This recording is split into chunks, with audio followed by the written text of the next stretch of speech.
All the highest praise, honor, and saving power and glory belongs to Jesus. Says the Lord, palapagat ka ng Jesus. Ngayong gabi sa pag-ibig ng Diyos, so ngayong gabi sa pag-ibig sa kanato.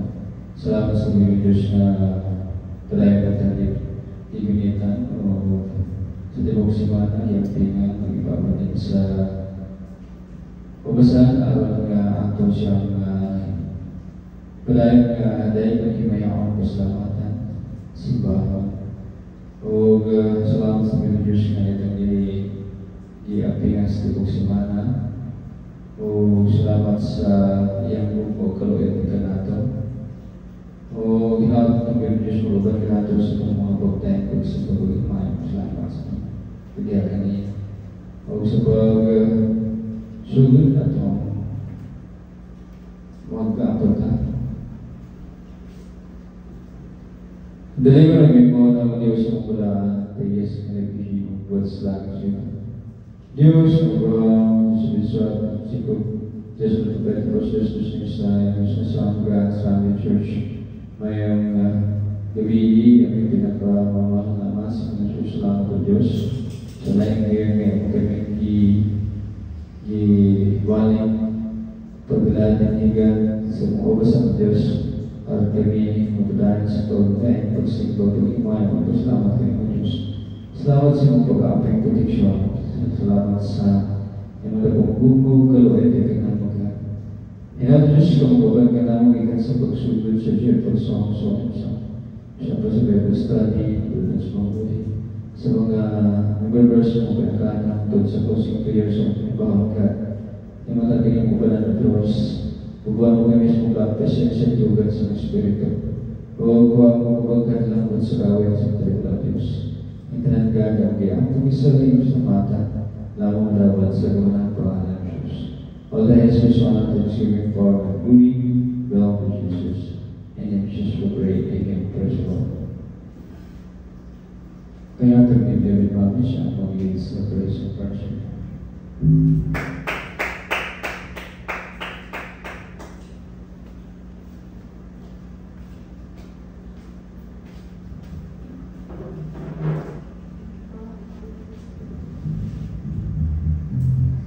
All those praise, glory, honor, and power this evening life belong to Jesus and His God.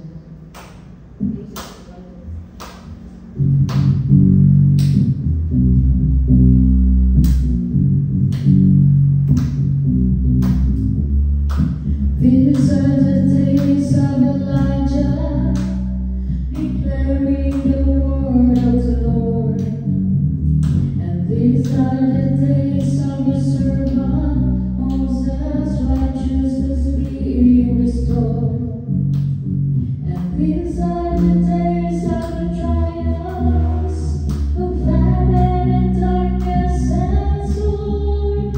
So we are the voice in the desert, crying, preparing the way of the Lord. Behold, He comes, riding on clouds, shining like the sun.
is in you, Lord, my strength is in you, Lord, my hope is in you, Lord, in you, it's in you.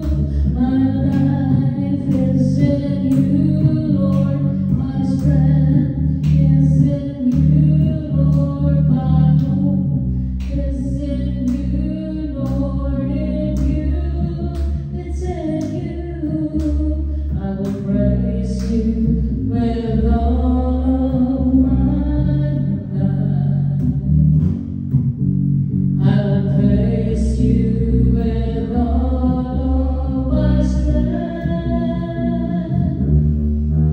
with all of my life, with all of my strength.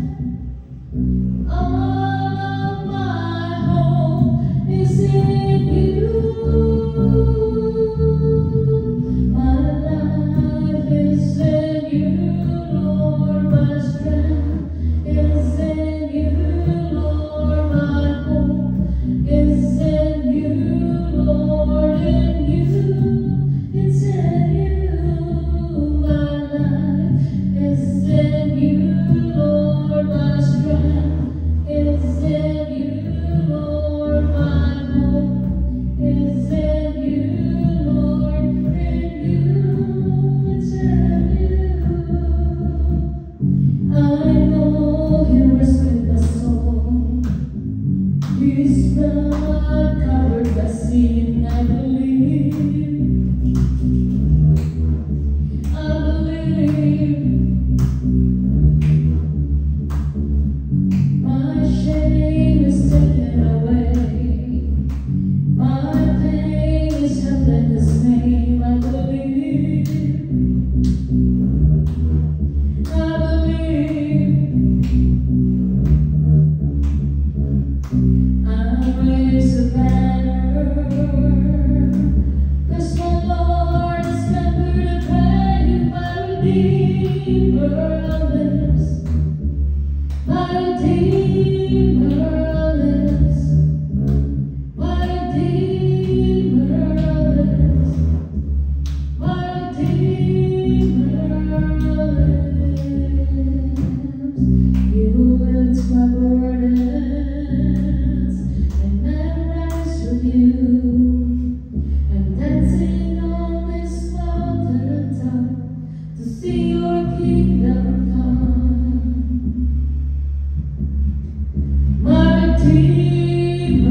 Sabay-sabay na humibig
is our God, and all will see how great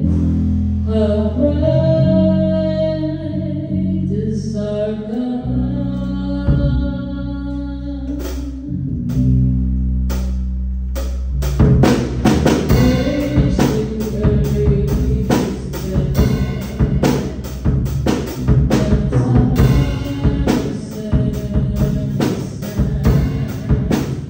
We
Sa langit o sa yuta, ang tanan o Diyos kanimo lamang. Ikaw puno sa guma, na wala'y katapusan. O Diyos, awitan ko ang guma mo. Lubog himaya, nalagod sa yuta, tanan o Diyos kanimo lamang.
Our Father,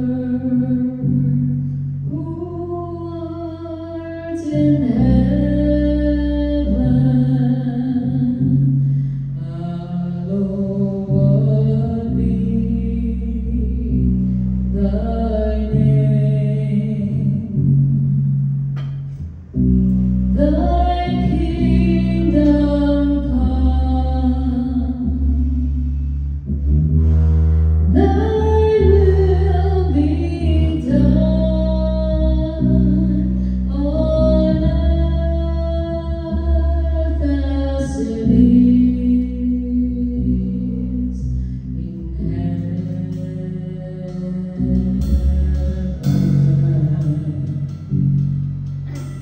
Give us this day our daily bread, and forgive us our debts as we forgive our debtors.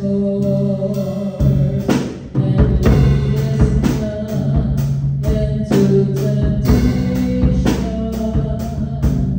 but deliver us away from evil. For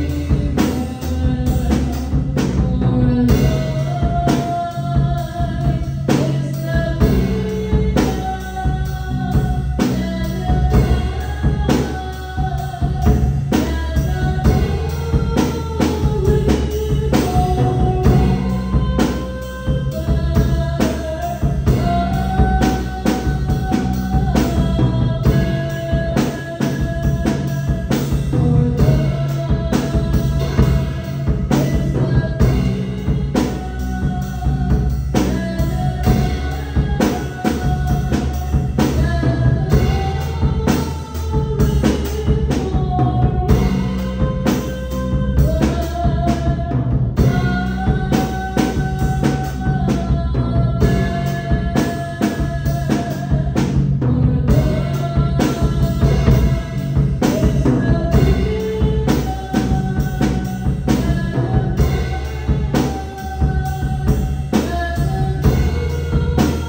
ng kanilang pag-ibig, pagmamahal, at pag-atawa, mga pagpapala mula sa ating dakilang Diyos ay sumasama atin sa gawin ito. Amen? Praise the Lord! Palapagan natin ang Diyos. Salamat sa ating dakilang Diyos. Thank you, Beloved Instrumentalist. Thank you, Beloved Song Leader, Beloved Money. At salamat sa ating dakilang Diyos na binigyan pa tayo ng pagkataon na tayo patuloy ng pagpuli, pasalamat at pagdakilang sa ating dakilang Diyos. Amen. At ihanda natin ating mga banal na aklat at ating pong sabayan niyo po ako. Basahin natin at unawain ang mga aral ng Diyos na binigay sa mga salita sa pamagitan ni Beloved Moses. Ating pong balikan ang Deuteronomio Kapitulo 4, versikulo 32 hanggang 40. Kaya hindi po yung mga Bible nyo, i-open nyo at sabihin natin pag-aralan nito. At tingnan natin kung ano yung mga mahalagang kaganapan at mahalagang mga salita na hanggang sa ating panahon ngayon ay ating magagamit sa ating paglilingkod sa ating dakilang Diyos. May isa lang na Diyos. Alalahanin ninyo ang mga nangyari mula ng araw na nilikha ng Diyos ang tao sa mundo hanggang ngayon. Ito po mga minamahal. Hanggang ngayon sa ating kasalukuyan din. Libutin ninyo ang buong mundo kung may makikita kayong kamangha-manghang bagay na nangyari katulad ng mga ito.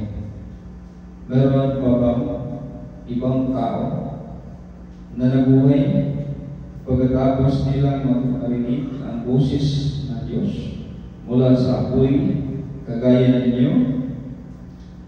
Meron pa bang ibang Diyos na nanghas na kunin ang isang grupo ng mga mamamayan mula sa isang bansa para maging kanya sa pamamagitan ng mga pagsubok, himala, mga kamangha-manghang bagay, digmaan o mga makapangyarihang gawa. Pero yan ang ginawa ng Panginoon na inyong Diyos doon sa Egypto. At kayo mismo ang nakakita nito. Ipinakita sa inyo ang mga bagay na ito para malaman ninyo na ang Panginoon ang Diyos at wala ng iba. So nakatutok ito ang ating pag-aralan tungkol sa isang Diyos lamang. Sa isang Diyos lamang. Kaya kapag tayo ay nananalangin, sinasabi natin, Amang Banal sa pangalan ng Mahal na Jesus. Bakit natin sinasabi sa pangalan ng Mahal na Jesus? Dahil ang Ama ay hindi nakikita at ang Mahal na Jesus ay ang kanyang sugo na kumakatawan sa Kanya. Kaya kapag nanalangin tayo, Amang Banal, Amang Banal sa pangalan ng Mahal na Panginoong Jesus. Yan po maganda. Kasi ang Diyos, ang Ama, ay hindi naman nagbigay ng pangalan eh. No? Ang sinabi lang niya ay Ambu ay Am. No? Maraming naglilitawan ng mga pangalan ay yan po ay hindi naman nakasulat sa Bible. No? Ang nakasulat sa Bible ay tinatawag niya sa sarili na I am who I am. Kasi bakit wala siyang pangalan? Alam natin ang ating dakilang Diyos ay Almighty, walang katulad. No? Kaya hindi angkop ang anumang pangalan para sa Kanya. Dahil siya ay Diyos na makapangyarihan. Siya ang nilikha ng lahat ng bagay. Kahit yung mga litra na paano papangalanan ng Diyos sa litra na gawa lang. Gawa lang niya. Gawa lang ng tao. Wisdom galing sa Diyos, yung mga titik. Kaya hindi mo pwede gamitin ang kahit isang titik para pangalanan ng Diyos. Kaya sabi niya, I am who I am. Yan po mga naman. So sabi ni beloved Moses dito, no? Huwag niyong kalimutan ng Diyos. Walang ibang Diyos. Nag-iisa lang siya. No? Kaya bakit ang mahal ng Diyos ay tinatawag natin Diyos? Kasi nga, siya ang kumakatawan ng hindi nakikitang Diyos. Hindi po mali na sabihin natin ang mahal ng Diyos ay ang Diyos. Hindi po mali yan. Kasi siya ay kumakatawan bilang kinatawan ng Diyos. Kaya sinasabi natin lagi sa pangalan ng mahal na Jesus. Kasi siya yung kumakatawan ng Diyos. No? Yan po mga minamahal. So, although hindi talaga siya ang Ama, pero siya naman ay Diyos na kinikilala ng Ama na kanyang anak. Hindi po mahirap unawain yan. Hindi po mahirap unawain. Napakadaling unawain po at yan po ay maintindihan natin sa pamamagitan ng ating mga sariling pamilya. Sa ating sariling pamilya. Kapag yung anak ko, diba, ako ay Bernales, ang anak ko ay Bernales din. Kaya, ang Ama ay Diyos. Kapag nanganak siya, siya rin ay Diyos. Mayroong katangiang Diyos. Yan po mga pinamahal. Kaya hindi po mahirap unawain. Maraming mga tao na hindi naniniwala sa mahal ni Jesus na Diyos. No? So, nasa kanila din yan. Wala naman tayong gagawa sa tao. Ang Diyos lang ang makakapagbabago ng kanilang mga puso at isipan. Tayo ay hindi naman kaya natin baguhin. Kaya nga, useless yung mga debate. Hindi tayo pinapag-debate. Hindi tayo mga pinaparikrot. Sa ngayon, hindi pa tayo pinaparikrot. Pero, hindi natin alam sa mga susunod na mga panahon na tayo ay mga ngaral parang nagre-recruit na rin. Yan po mga pinamahal. So, pero hindi yung pagre-recruit na tulad ng ginagawa ngayon na parang isang multi-level marketing. No? Isang networking.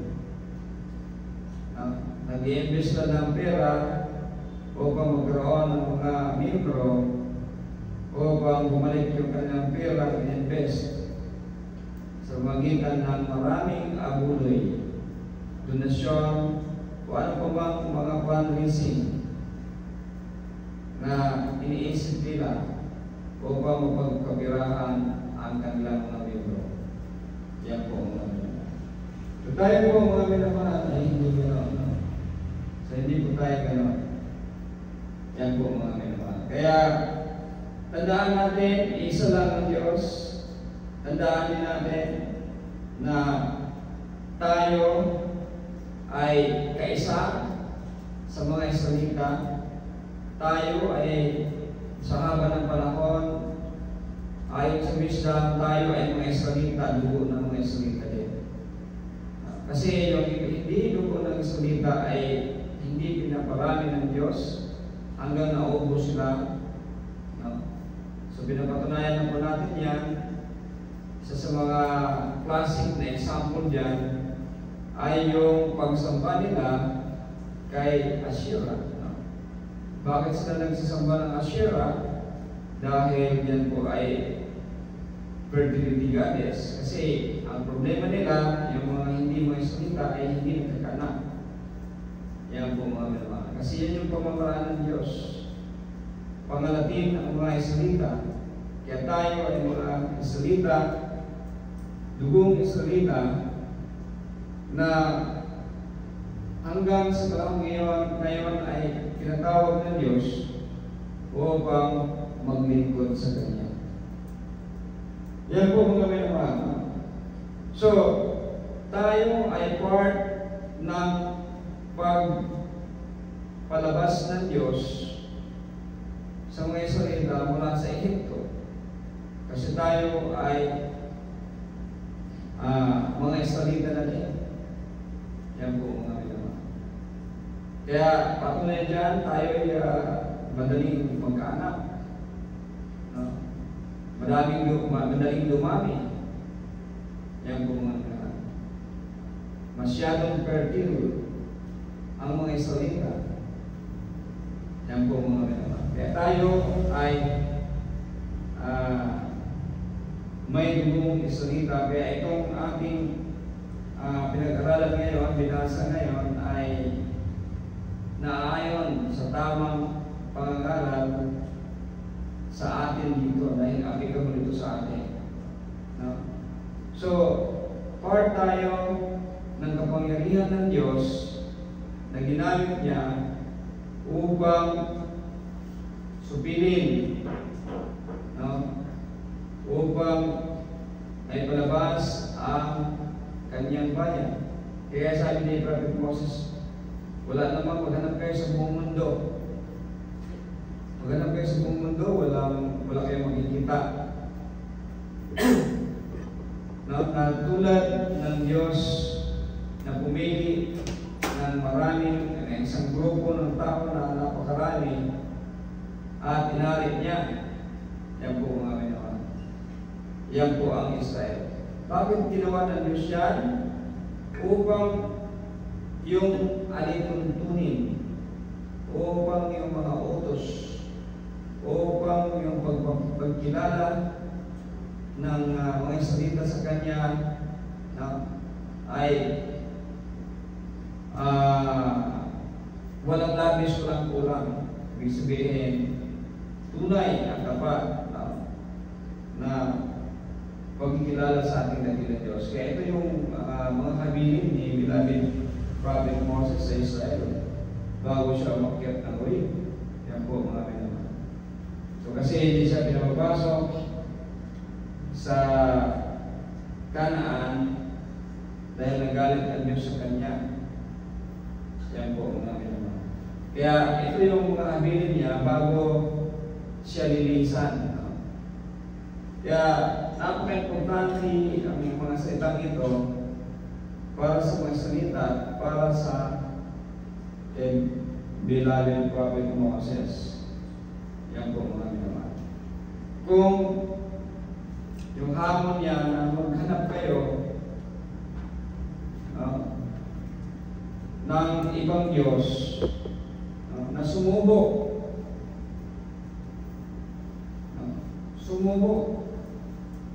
sa mga pangyarihan.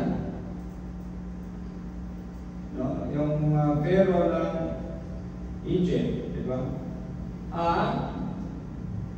sa magitan ng mga pagsubok, himala, at mga kamangha-manghang bagay, digmaan, mga kapangyarihang gawa. Di ba? Yan po. Yan ay ginawa ng Diyos doon sa Ehipto upang ipakita sa inyo ang mga bagay na ito para malaman ninyo na ang Panginoon ang Diyos at wala nang iba. Wala nang iba pa. Ipinarinig niya sa inyo ang kanyang boses mula sa langit sa pagdisiplina sa inyo. Ipinakita niya sa inyo ang kanyang makapangyarihang apoy dito sa lupa para makipag-usap sa inyo mula sa apoy na ito. So itong apoy at yung apoy na sinasabi na bautismo sa Holy Spirit, yung apoy, ginagamit yan ng mga Assemblies. Maraming nagsasabi na sila daw ay bautismado ng Holy Spirit. So, nakakapagtataka. Bautismado ng Holy Spirit pero hindi nakapagpapagaling. Di ba? Hindi tulad ng mga bautismado ng Holy Spirit sa panahon ng Mahal Jesus na nakapagpagaling sila, nakapagpalabas ng mga demonyo,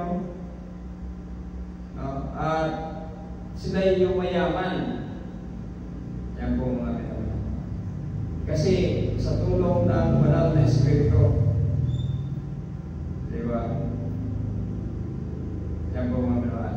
Pero ngayon, marami nagkiklim, pero hayaan na lang natin sila. Basta tayo ay mag-stick lamang sa tamang aral. Yan po mga pinag. So, tayo pinaniwala ng kanilang mga aral. Yan po. Ay ginagamit yun eh. Dito, yung apoy na hindi nakasunog,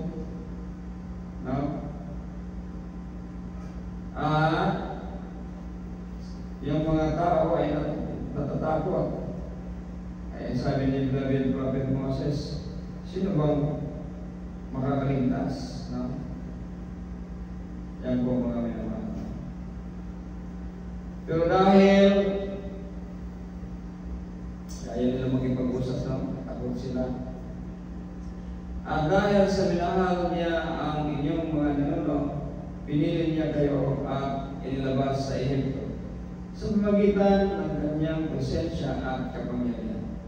Itinabay niya ang mga bansang mas makapangyarihan pa sa inyo para madala kayo sa kanilang lupain. Ibinigay niya ito sa inyo bilang inyong mana, katulad ng ginawa niya ngayon. So, tandaan natin mga minamahal, ang Diyos ay napakamatalino.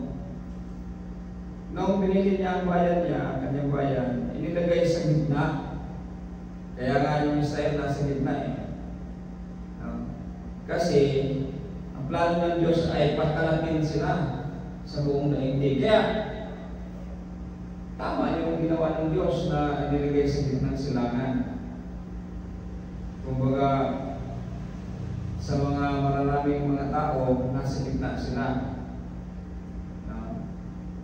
Yan po mga minamahal. So, napakamatalino ang Diyos. Kasi pag nasa gitna, madaling dumami sila.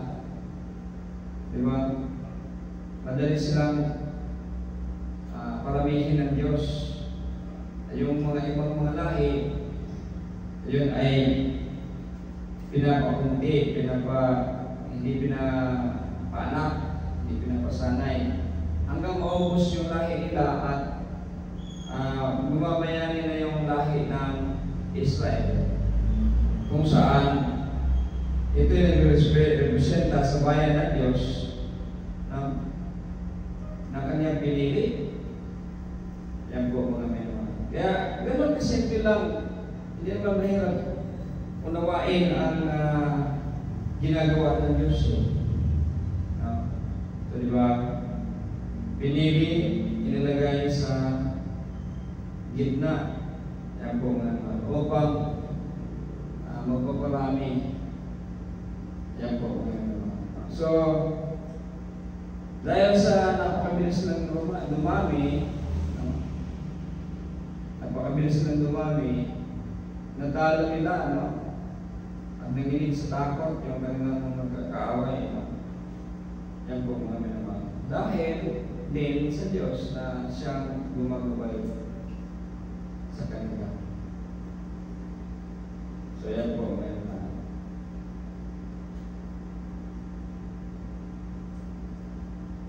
Itinabuhay niya ang mga bansang mas makapangyarihan pa sa inyo para madala kayo sa kanilang lupain. Ibinigay niya ito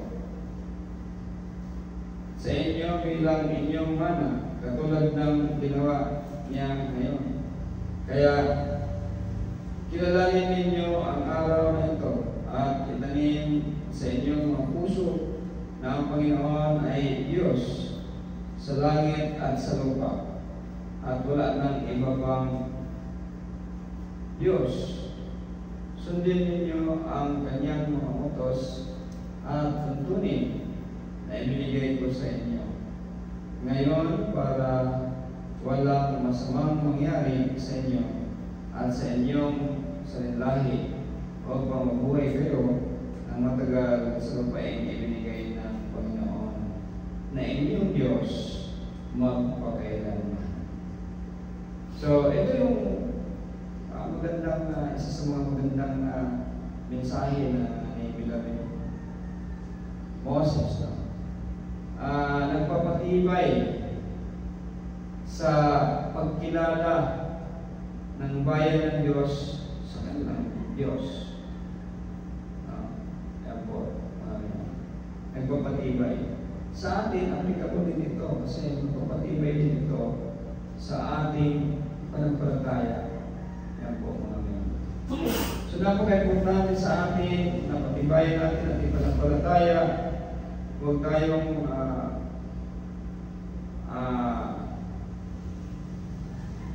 madaling maniwala sa mga aral na hindi tulad ng aral ng mahal ni Jesus na ating pinapangalo ngayon. Yan po mga mga. So, tandaan natin lagi, alituntunin, ating ingatan, sundin, ano daw ang sabi ni Prophet Moses, upang umaba yung buhay mo. Umaba yung buhay mo. At maging sagana ang iyong pamumuhay. Nakasalalay dyan yung ating yung paglilingkod natin parang baliwala, no? Parang hindi siya wala lang. Parang hindi siya importante, pero alam niyo, ang paglilingkod sa Diyos ay hindi lang importante, pero sobrang importante.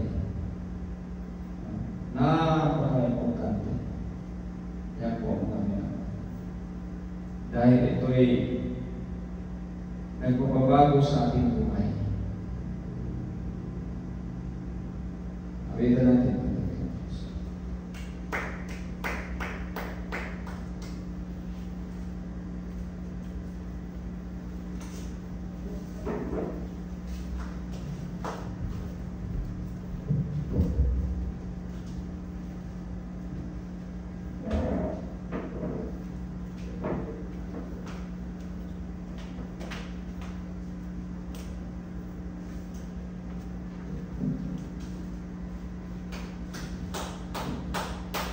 You deserve the glory and the honor. Lord, we lift our hands in worship as we magnify your name. You deserve the glory and the honor. We lift our hands in worship as we magnify your name. You are great, you do miracles so great. There's no one else like you. There's no one else. You are great, you do miracles so great. There's no one else like you. There's no one else like you. You deserve the glory and the honor. Lord, we lift our hands in worship as we magnify your name. You deserve the glory and the honor. Lord, we lift our hands in worship as we magnify your name. You are great, you do miracles so great. There's no one else like you. There's no one else. You are great, you do miracles so great. There's no one else like you.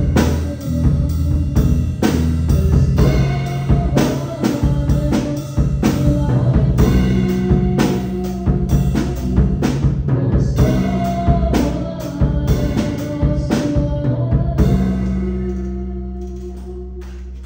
Praise the Lord.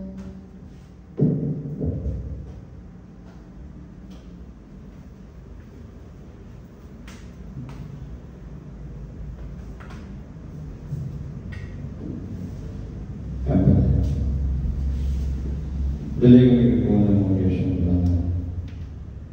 Salamat na Diyos sa mga pulong, talikugan, direkta ng pamilinggawan, metasog sa mga pasugasin, ng magamit sa pinabiyo Diyos.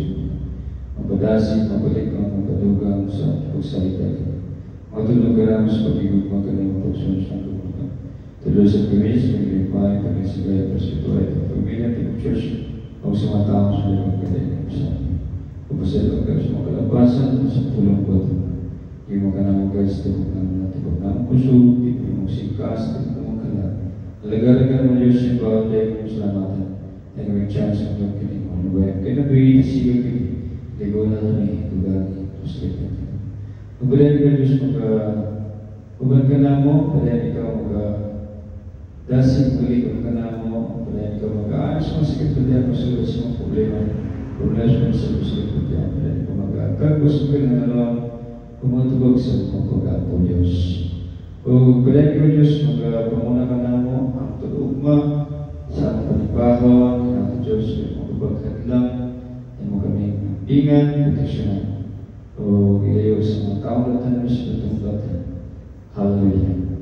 O hinawag na Diyos nga ay mong gugma o kaluay, kananay mo gaban ka na mo.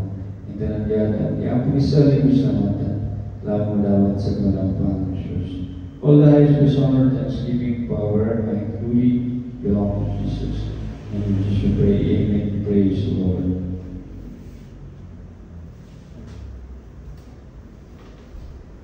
Salamat sa kanila. So, daw tayo sa pagbibigay ng mga members. Atong tawag sa evaluate. Sir, ako lang magbigay ng mga members.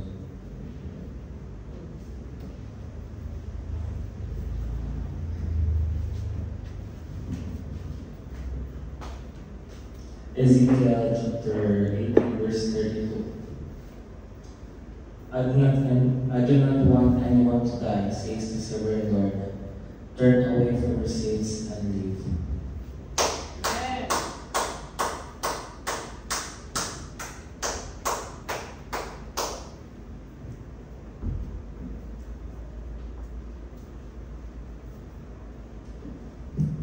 Proverbs 3, verses 5 to 6. Trust in the Lord with all your heart and lean on your own understanding. In in all your ways acknowledge Him, and He will make your path straight.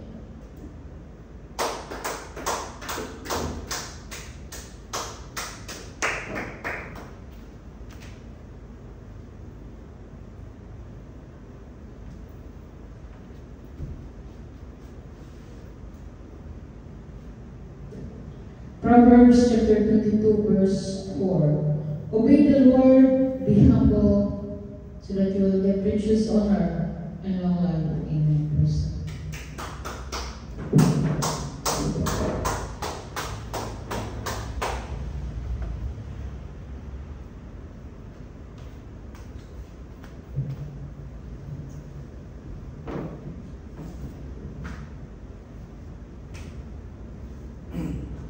Dili ang tanan mga tawag kanako Ginoo sulod sa ginagana sa langit, kundi kadalaw nga tuman sa kamutan sa mga tuslan. Mateo 7:20. Amen. Church word. Palapayan ang Diyos. Thank you. Salamat sa ating dakilang Diyos. Salamat sa paglakat ko kadaugan sa pagkakataon. Bisagi nag-ayaw tungkol sa napapusog na ulan. O ang atong video last Sabat accidentally na delay tungkol sa biog na upload na, no? So wala tayo nagsimba ka pero wala tayong maka-upload kay na bigay, no? So hindi na wala na recover. So that is why wala tayo wala ka-upload sa YouTube. So anyway, nagsimba kong punta. So salamat na natin ng Diyos ang tunay mga orasa panghawakan tani o salamat sa Diyos sa mga kaiwan sa pagdiyan sa mga problema pag-management sa pagdiyan. Salamat sa pagtulog sa mga pag-aampo o salamat sa kanunay paghatag o kalipay-kalinaw dakong bumo o kaluoy sa atong butong bigay ng Diyos din ka nato. Salamat sa pagdasig nato, sa pag-ibo nato, sa atong mga pagpasalamat, pagsimba, pagdadakila sa ating dakilang Diyos. O paalala, adal daw sa atong pagkinabuhi na ibsog nato ang adla buntag gabi nga pagsimba sa atong dakilang Diyos. Adlaw nga pagpupuri sa ating dakilang Diyos. Hindi nato ihikaw sa dakilang Diyos sa mga pagpupuri adlaw-adlaw sa ating kinabuhi. Amen. So, Lord, palapayan ang dakilang Diyos. Atang kawagon sa angel siya ang mag-create sa puso niya.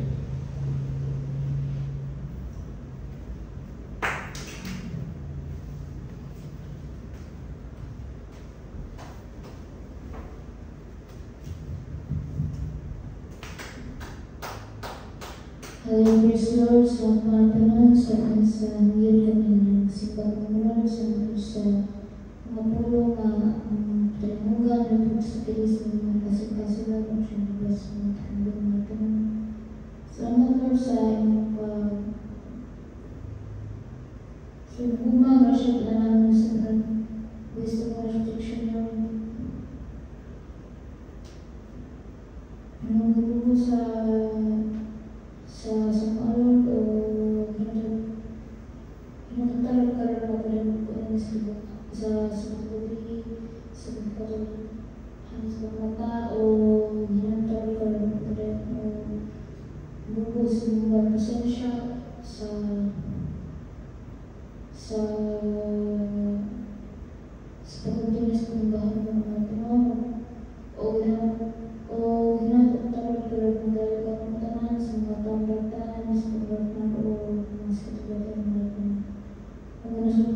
sila sa mga sila sa pamasusunod dapat sa awa sa ating Diyos.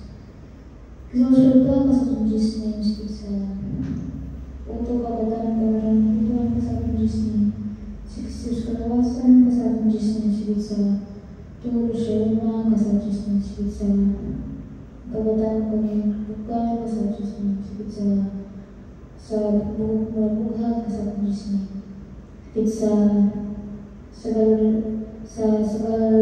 sa Pilipinosin ka sa Diyos organ sa Diyos niya. Mga abuso ko nilamat ka sa Diyos niya. Pagubang pagmas ka sa bata ng mga tanong, mga batid at ulang matindikan sa palapa. Inarin ka lang ka ay mahal. To say Jesus heals Jesus the fountain of life. Address the matter of Jesus is our shepherd, which not wrong. Thank you, Lord Jesus. All thy praise, glory, and power, might things begin belongs to Jesus. Jesus, and pray and praise Lord.